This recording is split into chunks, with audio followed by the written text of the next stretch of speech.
Good afternoon students. स्वागत है आप सभी का हमारे यूट्यूब चैनल पर जिसका नाम है सौरभ क्लासेस फॉर हिस्ट्री। मैं सौरभ आप सभी का अपने इस चैनल पर स्वागत करता हूं। आज मैं एमए सेमेस्टर 2 के सब्जेक्ट कोड CC4 जो है हिस्ट्री ऑफ झारखंड, इसके यूनिट 1 से सेक्शन B जिसमें हमें primitive tribes and their settlements पढ़ना है, इसके अंतर्गत आज हम असुर जनजाति के विषय में जानेंगे। तो असुर झारखंड में कुल 32 प्रकार की जनजातियों का अस्तित्व है, जिसमें असुर भी एक जनजाति है। तो असुर जनजाति के बारे में प्रारंभ करते हैं बिना किसी रुकावट के। चलिए शुरू करते हैं। झारखंड में मौजूद अब तक चिन्हित कुल 32 जनजातियों में असुर को ही सबसे प्राचीन जनजाति कहा जाता है। इसका उल्लेख वैदिक ग्रंथों में काफी हुआ है। मार्कंडेय पुराण के देवी महात्म्य में श्री दुर्गा सप्तशती के द्वितीय श्रोत अध्याय के श्लोक में इनकी वीरता एवं पराक्रम का व्यापक उल्लेख मिलता है।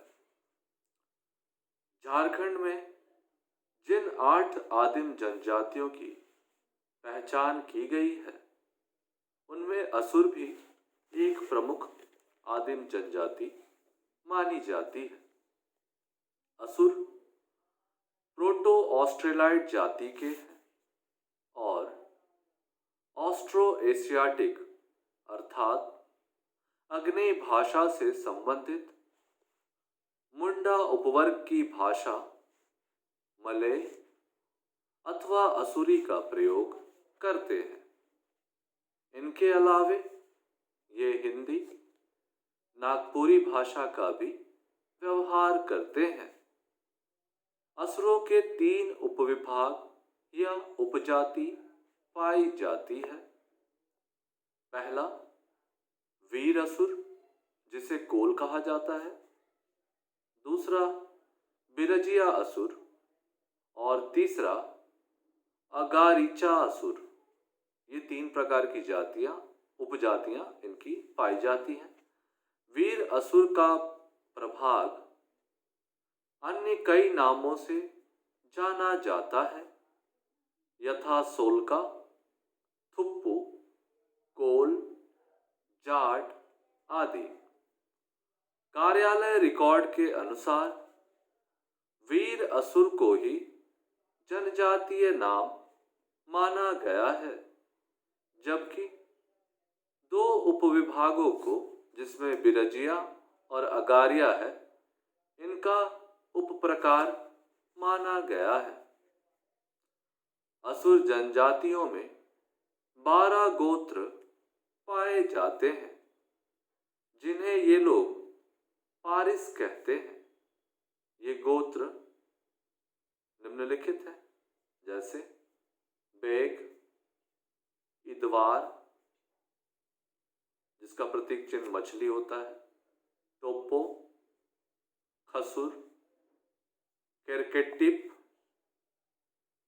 या केरकेट्टा, टिठियो जिसका प्रतीक चिन्ह चकोर पक्षी है, बाखा, बदनार, बड़का आइंद, धान, लीला हिरना, सुअर। असुरों की विशेषता संयुक्त परिवार, बहुदेववाद और बहुगोत्रीय विवाह होता है। विवाह गोत्र के बाहर होता है।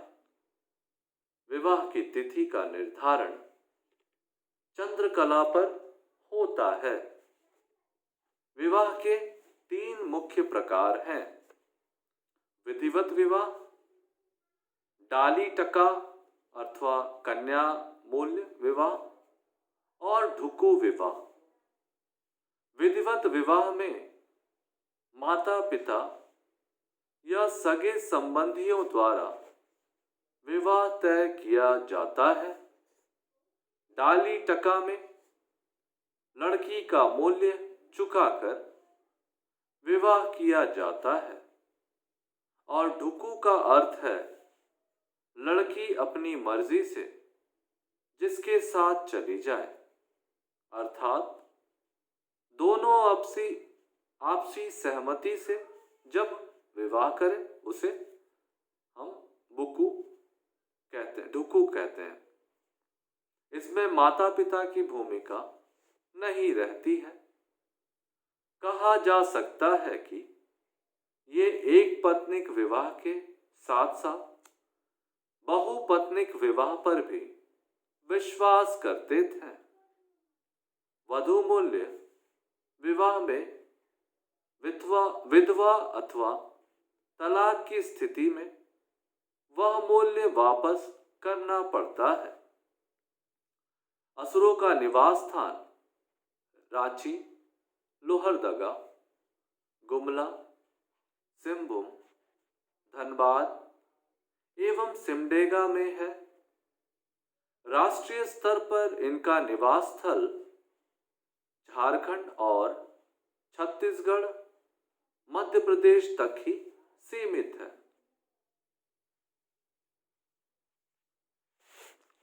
प्राचीन वैदिक संस्कृति में जब ये देवताओं से युद्ध करते थे, उस समय इनका धर्म क्या रहा होगा, इनके आराध्य कौन रहे होंगे, यह शोध का विषय है।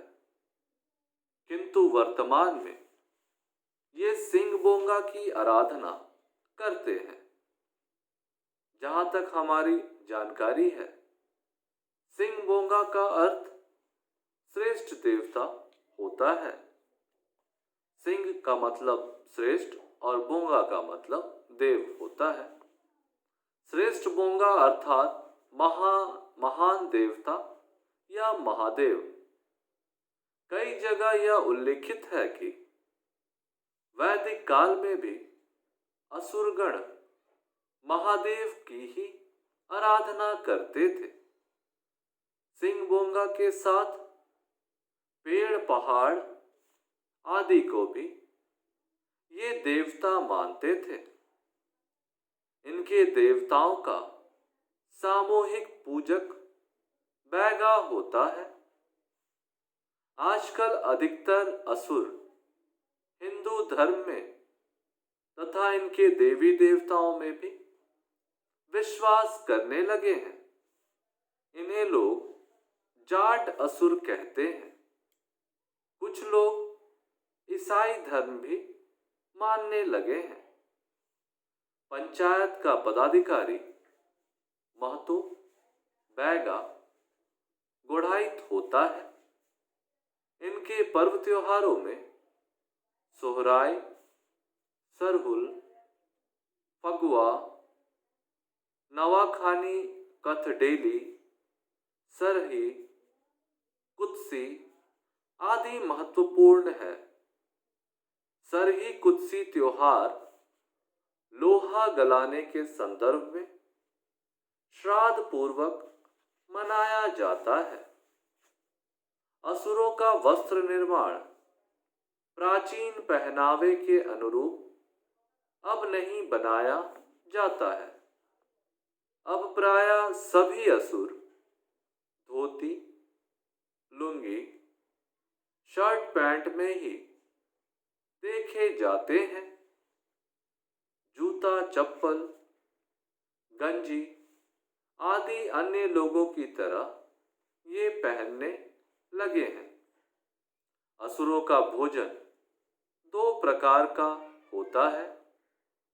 सुबह का खाना जिसे लोलो छोटू जोमकू कहते हैं और शाम का खाना नियारी छोटू जोमकू नाम से जाना जाता है। इनका भोजन चावल और मक्का है, लेकिन मड़वा, महुआ, सरई या सखुआ का फल, कटहल, मांस आदि का भी सेवन ये लोग बड़े चाव से करते हैं। ये हड़िया व शराब भी पीते हैं। असुर जनजातियों की शिक्षा 1971 में 5.41% थी, जो 1981 में 10.66% हो गई थी। सरकारी प्रयत्नों से यह निरंतर बढ़ती जा रही है और 2001 में यह लगभग 22.8% के आसपास दर्ज की गई है। व्यावसायिक दृष्टिकोण से असुर लोहा गलाने वाले होते हैं, किंतु अब ये खुद बाजार से लोहा खरीदने लगे हैं। 1971 के अनुसार 76.3% असुर कृषि मजदूरी में लगे हुए थे। केवल 30% असुरों के पास 5 से 10 एकड़ जमीन है तथा 50% असुरों के पास 5 एकड़ से कम भूमि है। 20% को 10 एकड़ से अधिक जमीन प्राप्त है। असुरों में पहले शव दफनाने की प्रथा प्रचलित थी, किंतु अब अग्निदाह प्रथा की भी आत्मसात कर लिया गया है। अंत्येष्टि स्थलों को श्मशान कहा जाता है।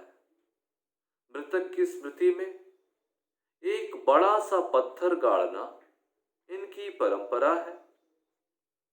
इसका अलग एवं विस्तृत विधि विधान होता है।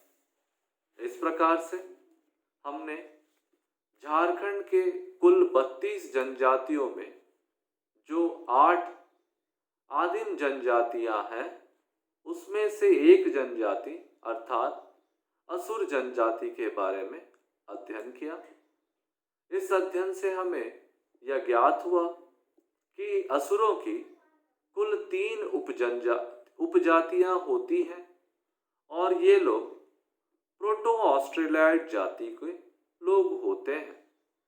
इन्होंने संयुक्त परिवार प्रथा, बहुदेव प्रथा और बहिगोत्रीय विवाह आदि विशेषताओं को धारण करते हैं और इनकी आबादी मूल रूप से रांची, लोहरदगा, गुमला और सिंहभूम, धनबाद, सिमडेगा आदि क्षेत्रों में झारखंड के और राष्ट्रीय स्तर पर झारखंड, छत्तीसगढ़ और मध्य प्रदेश में पाई जाती है।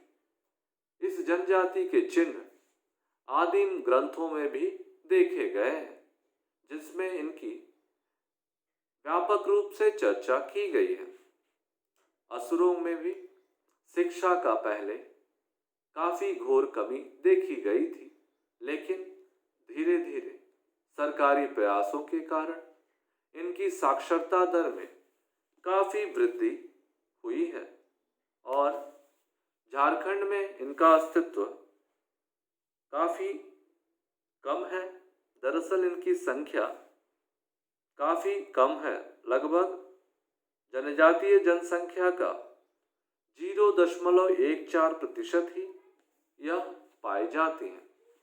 इस प्रकार से हमारा यह विषय यहाँ समाप्त होता है। हमने इस विषय के अंतर्गत असुर जनजाति से जुड़े महत्वपूर्ण पहलुओं को देखा और समझा। हमें उम्मीद है कि यह विषय आपको सरल और श्लाघ्य भाषा में समझ आ गई होगी। यदि इससे कोई संबंधित सवाल हो तो आप हमें हमारे कमेंट्स में पूछ सकते हैं और हम आज के लिए यहाँ आपसे अलविदा चाहेंगे। कल फिर एक नए विषय के साथ आपके सामने फिर से हाजिर होंगे। तब तक के लिए धन्यवाद।